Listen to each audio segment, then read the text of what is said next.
Hello guys, welcome to a brand new breakdown of another unique arcane concept. And today's breakdown, we're going to be going over efficient liquidity run. Now, this is going to be, in my personal opinion, the only way to find low resistance run for your intraday entries. If you're trading an intraday model, now, is it the only way? Probably not, but if you're trading arcane concept, it is going to be the only way, one of the only way. I think there's actually one other way to find low resistance liquidity run when trading maybe my DL model, which is another concept that I have or another model that I trade. But besides that model, every other model that I trade, literally you ideally want to have efficient liquidity run. These concepts have helped me tremendously owning and build the foundation for every other model that I utilize and implement to trade intraday. So without any further delay, we're going to go ahead and dive into today's topic. First, you need to understand, how did this concept even came to be? So when you are trading IRL to ERL, for those of you that have traded ICT and that are pretty much a little bit at an advanced level, not so much if you are still brand new to the concepts of ICT maybe or smart money concept, you should understand, if you're trading continuation, right? You're trading from an internal range liquidity, which is a high time frame fair value gap, usually on the 50-minute time frame or the 1 hour, to an external range level of liquidity, which is going to be a qualified swing level of liquidity, where you may have liquidity pool residing, or you may just have a fail swing liquidity nested there. And usually that's how price will move efficiently, right? Because if we displace extremely aggressive, maybe after ranging for a period of time, you're going to have fair value gaps like this on a high time frame that's going to be left behind. These gaps are meant to be rebalanced eventually. Now, when price is getting ready to reverse, so imagine, for instance, right, you have multiple gaps on the way back down. Price has been moving down, right? It's been moving down. And we're coming down to a much higher key level here. Maybe this is imagine this might be like a daily gap. Please forgive my writing, right? This might be what, like a daily gap, right? It might be a daily gap that we are heading for here, and we might be looking to reverse. Now, if price touch this massive daily gap, right? Boom, and then your high time frame narrative says, or your analysis says that we may potentially have a reversal here. Within the arcane concept, what I realized with statistic and data that I have collected over the years is that in order for you to have an actual run back up, let's say if you have a drawn liquidity all the way up here, right? You want to have ideally most of this gap rebalance prior to price performing this run on liquidity, because if you don't, what's most likely to happen is this. Let me show you what could happen if you have a bunch of gaps that's simply left here behind without past ever rebalancing these, sweeping the liquidity to cause your reversal or giving you the entry for your reversal. So this is what could happen. Price tag this zone that you're looking for reversal, and it comes to this gap. Guess what happened? This gap has not been rebalanced. So guess what happened here? Price touches this, push back up, take out your entry here, your protected low, and then reverse and goes in your direction. So what Paz did here, made sure this run on liquidity is efficient, right? It ensured that all the gap that we have along the way between your entry, right, at this some point somewhere down here, and maybe all the way up here might be your target, right? Maybe this is your DOL. All the liquidity, all the internal range liquidity are efficient, right? Once all the internal liquidity is essentially efficient, we can now run all the way back to our target or to a drawn liquidity or whatever that you have set as your potential draw, right? So that's the essence of the efficient liquidity run concept. I'm utilizing basic logic in regards to how price move efficiently. If you don't have all that liquidity efficiently set up for your reversal, you're not going to have a clean run back to where you are drawing from for your trade. And it makes sense if you think about it, right? Because when you're taking a trade, you want things to not be random, right?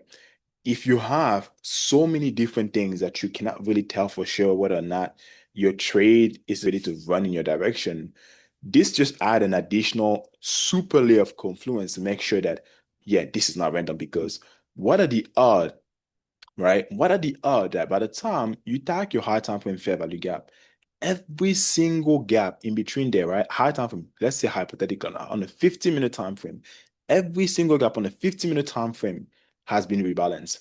Also, you have your draw. You get your entry within either your macro or my window of delivery that I utilize, right? You got so many confluence stacked on top of each other. Now, when you're getting ready to enter, you have conviction in whatever you're trading. Versus you say, well, we have all the positives display so fast, and then tag this. You have your drawn liquidity, everything looks to be fine with your context, but guess what? You have all this liquidity that still need to be efficiently rebalanced prior to price actually reversing. So that's when you see scenario where sometimes pass the high time frame gap in between your entry and your target, and then swoop you a little bit more, and then reverse and it goes in your direction.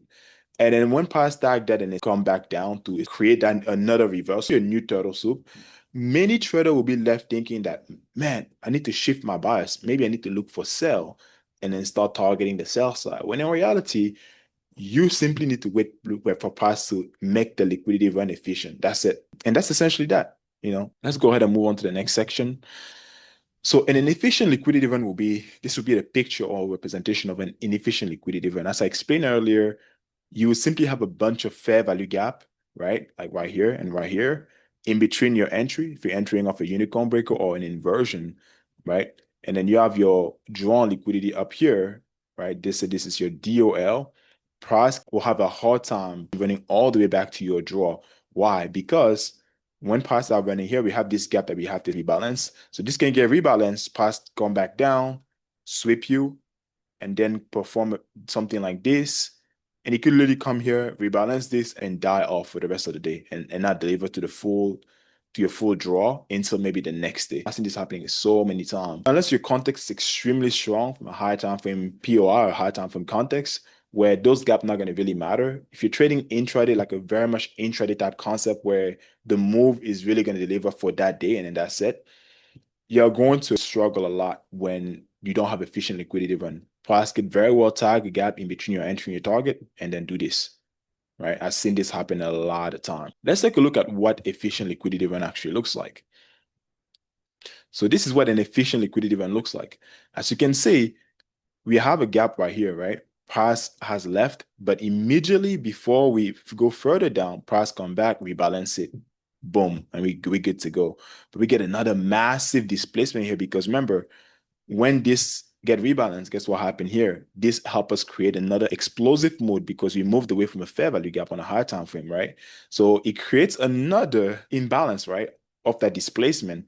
And then before price reach the level where we might be looking to trade here, we rebalance this again, and that makes all the 15-minute fair value gap, all the 1 hour in between our entry and our target, all rebalance. So they're either rebalanced or they're simply bodies and wicks, right?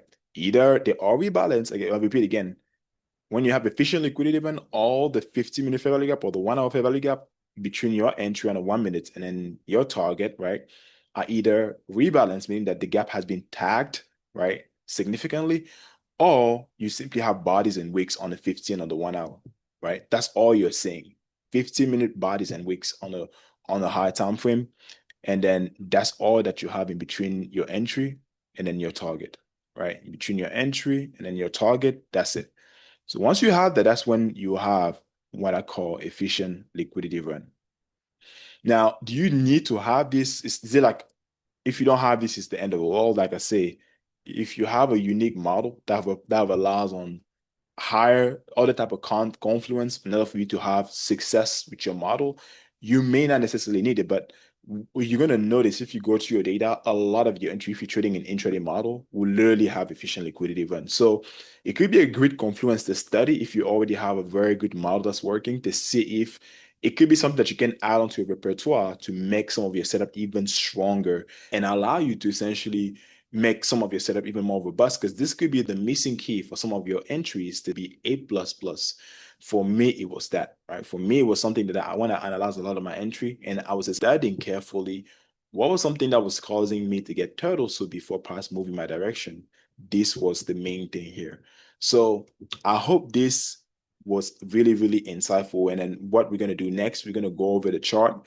And I'm going to show you a few other setups that I have taken and then show you how in between my entry and then my target, there literally are no 15-minute fair value gap that are not rebalanced. Every single gap has been rebalanced in between that. So I'm going to show you a few examples of that, of unicorn breaker or my arcane breaker, as I like to call it, in between my entry and then my target. So let's go ahead and dive into the chart. All right, guys, we are currently on the NQ chart, and this is a live example of a trade that I taken on December 10th. On NQ, this trade was confirmed at 11:10 a.m. Once this entry was confirmed with an Arcane breaker or unicorn breaker, as I like to call it, and my target was London high and Asia high. They both were overlapping.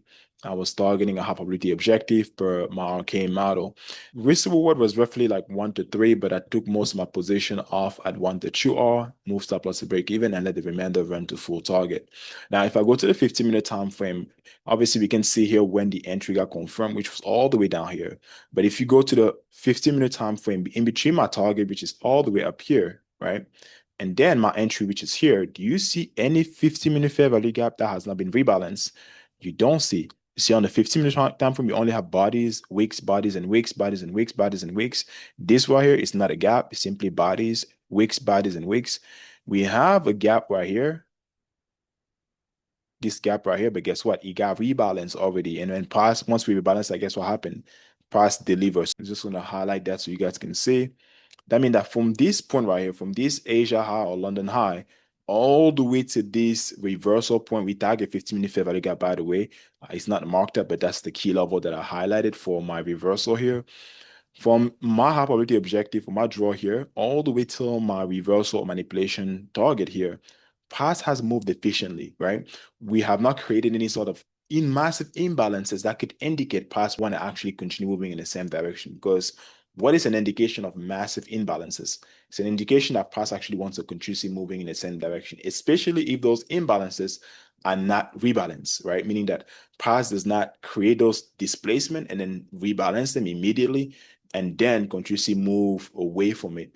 That means that once we get ready to reverse, if you have massive imbalances that have not been rebalanced at all, price gets easily bounce into that and keep moving away. As you guys can see here, this is what happened. See how price create that imbalance, and then once this candle close here, if you're thinking we're gonna reverse, see how we come almost close to fully closing above it, and then we respect it at the encroachment, right? 50% level of this gap.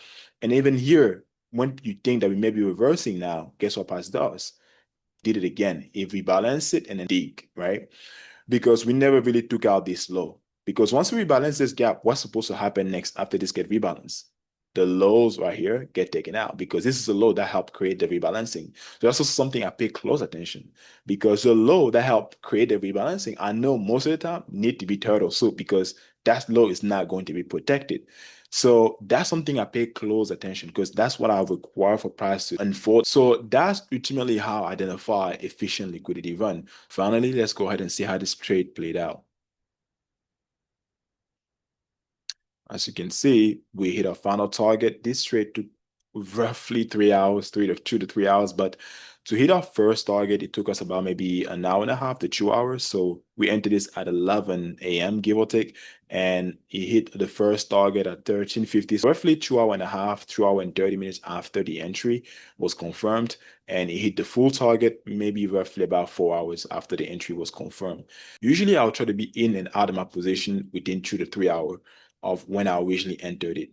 So that's really all for today's breakdown of what is efficient liquidity run. If you find it to be insightful, you like the breakdown, and you are going to be implementing this in your process of Confluence stacking, please let me know in the comment section down below. I'll be happy to hear. If you have any question or maybe suggestion for future videos within the Arcane concept, please let me know in the comment section down below. And then until next time, stay in profit. Peace.